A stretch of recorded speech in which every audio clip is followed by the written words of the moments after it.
Quem não quer mais produtividade, né? Seja o profissional ou a empresa, tá todo mundo sempre buscando produzir mais, produzir melhor. Então os profissionais, enquanto buscam a sua capacitação técnica, as empresas têm investido em programas e estratégias para motivar os colaboradores, para engajar mais eles, para consequentemente ter uma melhor produção.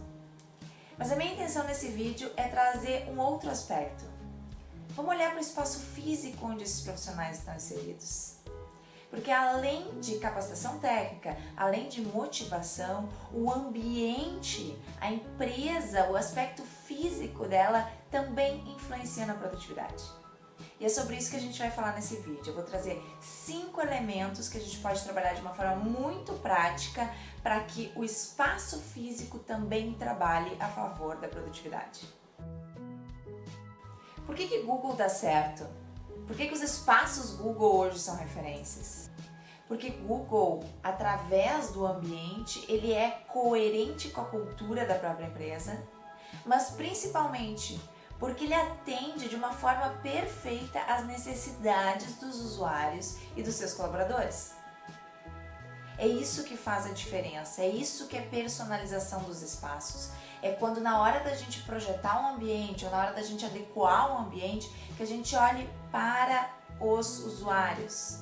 Veja qual é a necessidade deles, quais são as expectativas deles, o que para eles é importante no ambiente físico e fazer isso, e valorizar isso.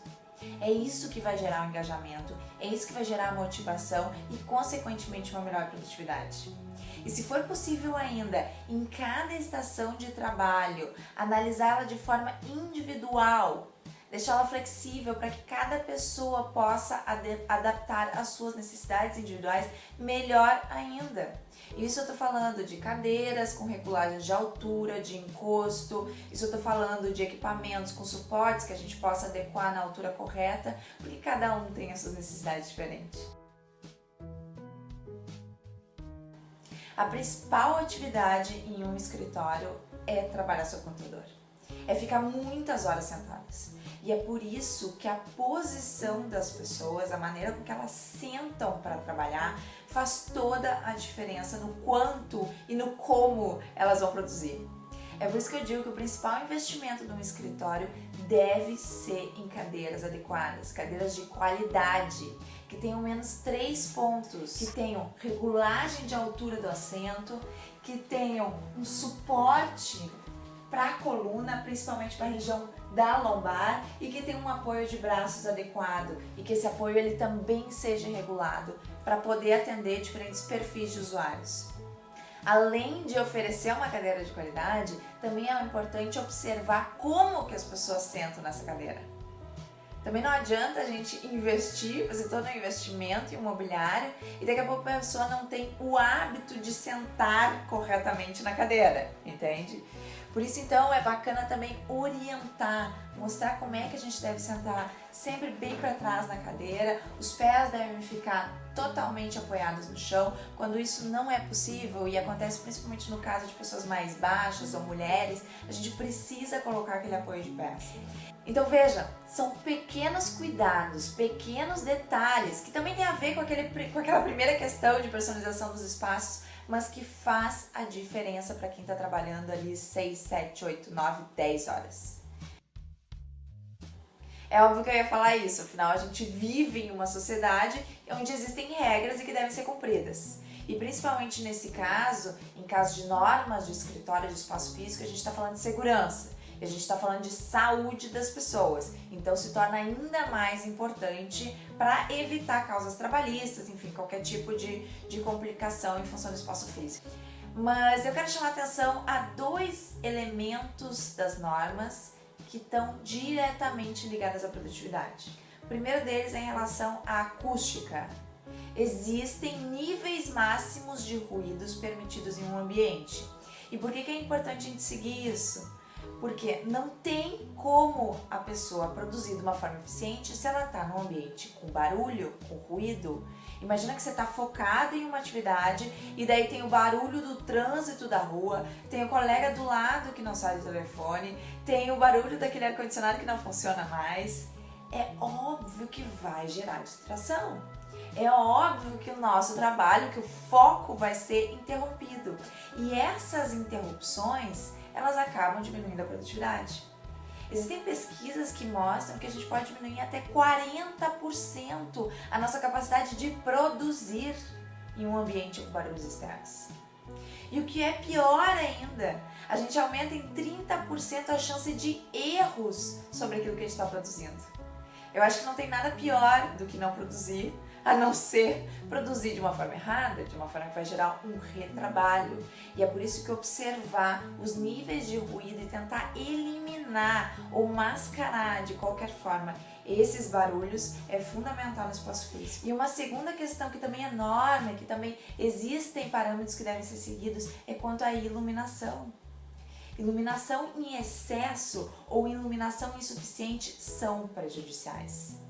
E quando eu falo em insuficiente, é porque é óbvio, se a pessoa não está enxergando direito, ela não tem como trabalhar direito. Ela vai ter um cansaço visual, isso vai gerar uma dor de cabeça, ela vai ficar mais cansada, ela não vai produzir como ela deveria. E quando a gente fala em muita iluminação, pode ter um efeito também prejudicial, que é no caso principalmente de reflexos em monitores. Sabe quando a gente senta, por exemplo, contra a janela, assim como eu estou sentada aqui, se tivesse um raio de sol entrando no ambiente e refletindo no computador, no final do dia eu iria acabar com a minha vista muito cansada por estar o dia inteiro forçando os olhos. E é por isso que o excesso de iluminação, seja ela natural ou também artificial, que também pode dar reflexos, também deve ser analisada e deve ser cuidada. Tem diversos estudos aí que comprovam a influência das cores no nosso organismo, na maneira com que a gente se comporta, na maneira com que a gente executa determinadas atividades. Se a gente puder colocar uma cor adequada em um ambiente que vá seguir com o objetivo de desenvolver uma determinada habilidade nas pessoas, que fantástico! A gente pode utilizar também esse recurso a favor da produtividade. E aí eu estou me referindo à presença de vegetação, seja natural ou artificial, a presença de elementos naturais, madeira, por que a madeira dá aquele aconchego, pedras, ou até simplesmente uma vista para o exterior.